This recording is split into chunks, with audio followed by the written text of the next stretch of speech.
guess it was maybe 2006. My daughter was first grade or so. We lived in Long Island. We had a house there. We had an apartment also in the city, but mostly we lived in our house.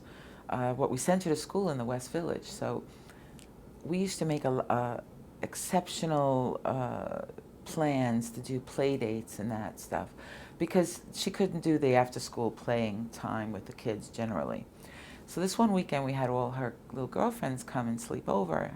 And she was very excited, and we had, air mattresses everywhere and all this crazy food that they like to eat. And we made them smoothie margaritas in plastic glasses with sugar on the sides. And they were all very excited, having cocktails with each other and all of that stuff. It was very lovely.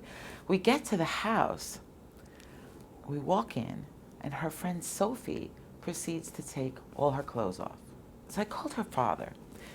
And I told him what was going on, and I told him, I don't have an issue with it, but I think that you should know that Sophie's done this.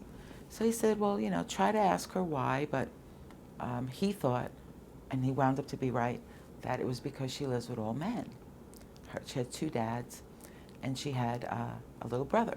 So I asked Sophie, and she says, I'm here with all girls and I feel so free.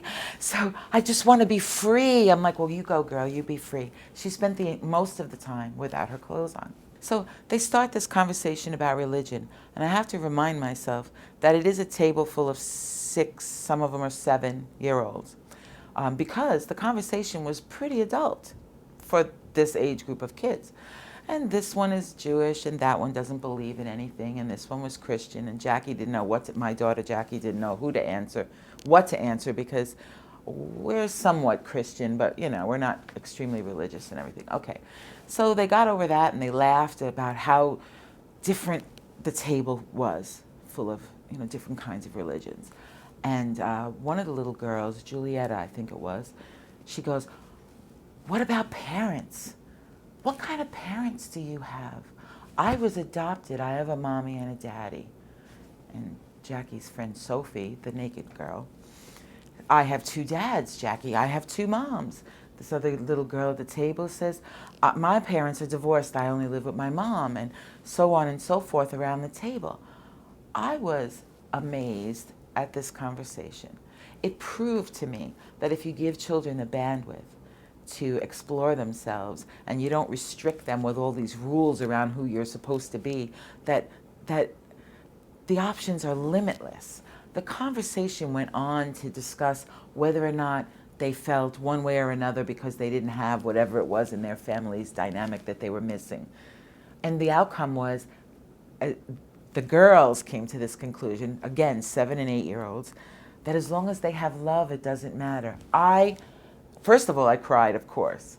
But second of all, I was just so taken with the idea that these kids were so free. So the girls get ready to leave, and we take everybody home because, of course, because we live on Long Island, we have to drive everybody back into the city. Most of them lived in the West Village area.